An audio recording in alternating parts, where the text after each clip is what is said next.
Hello everyone. Today we are going to have a session on Alexander Pope's Sound and Sense. I am Ravi Shankar Panikar, Assistant Professor, Department of Humanities, BIT Raipur, and this video is created for Pandit Ravi Shankar Shukla, University, Raipur. Sound and Sense by Alexander Pope. But before we proceed about the poem, we'll study about the author. Alexander Pope was born on 21st May 1688 and passed away on 30th May 1744. He was a pioneer poet of the 18th century. Some even consider him um, greater than Shakespeare because he is one of those poets whose lines have been quoted the most. Perhaps you can call him the most quoted poet, and he is considered as one of the greatest poet. He is known for his satirical poems.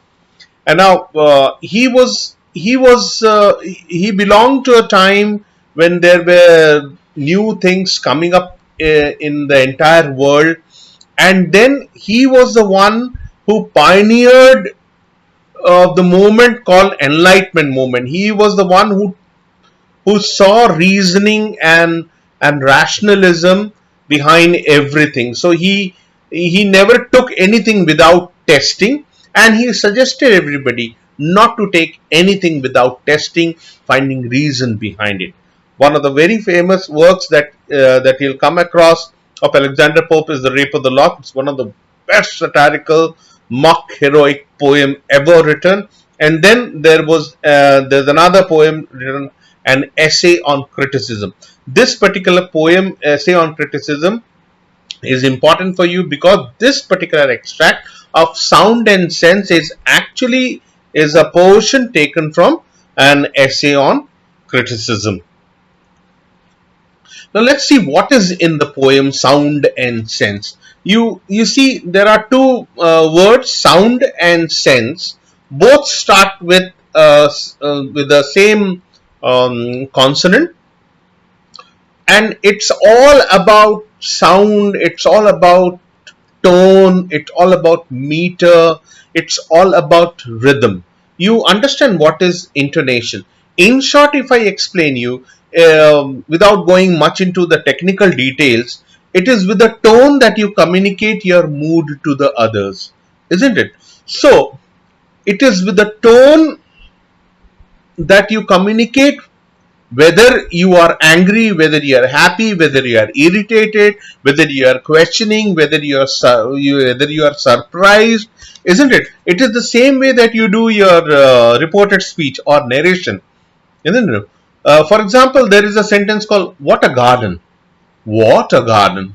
What a garden!" So similarly, wherever you put your stress, your syllable, your tone, the meaning changes. So in this poem, Alexander Pope has talked all about syllable, all about stress, all about meter, about tone, and how beautifully a poem can be judged according to these parameters. So this poem was written during the moment called the Enlightenment movement. This you'll have to remember. You'll have to write in your answer also.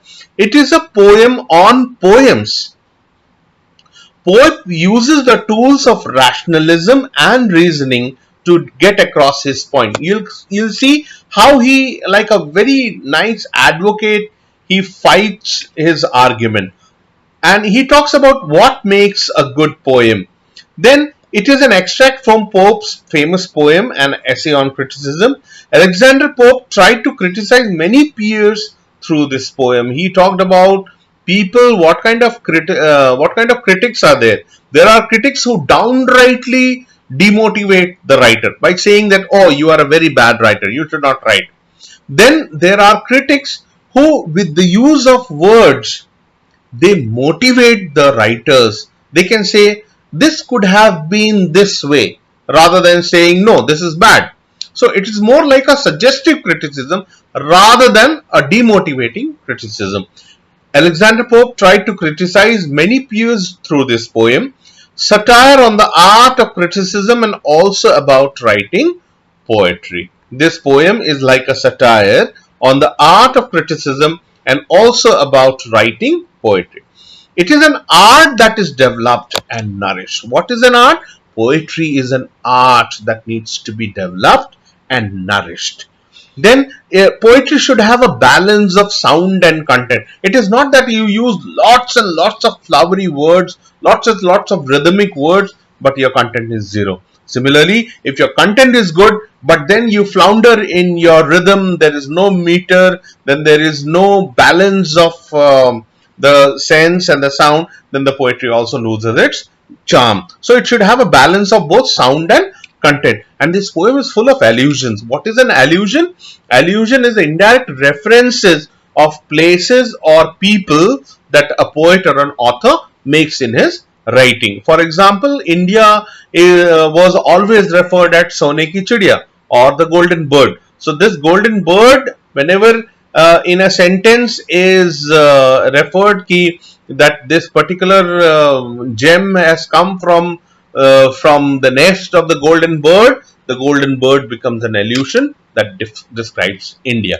Then this refers to characters mentioned by Homer and Virgil to establish his point. Now, in this poem, he has mentioned a couple of characters that are mentioned in Homer's Iliad and Virgil's Aeneid, and to establish his point of writing a poetry with quality and balance between sound and sense. So it's a very beautiful poem on poems, and he doesn't just write it; he establishes. As I told you, he uses the tools of rationalism and reasoning to get across his points. Now let's see the poem. True ease in writing comes from art, not change, as those move easiest who have learned to dance. Now, in the very first line itself, he says, true ease in writing comes from art, not change. Right? True ease in it's like an aphoristic line. You remember when you were reading Francis Bacon, you must have come across this word called aphorism. Yes, it's like containing in one sentence, it's containing an entire paragraph within it.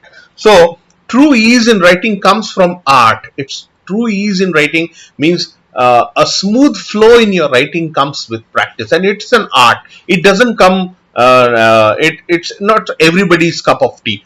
As those move easiest who have learned to dance. So here he compares writing poetry to dance. Why? Because for dance, people, when we see Michael Jackson or Prabhu Deva or some Bharatnatyam dancers, we see how beautifully they move their hands and how beautifully they express. But how does it come? How easy it is for them to do it? But why it is easy for them to do it? Because they have been practicing this day in and day out for 20 hours, 24 hours. They think about that dance movement. So it is with these practice they make the dance looks easy. And the same way, true ease in writing will only come, it will only be developed as an art when you practice it.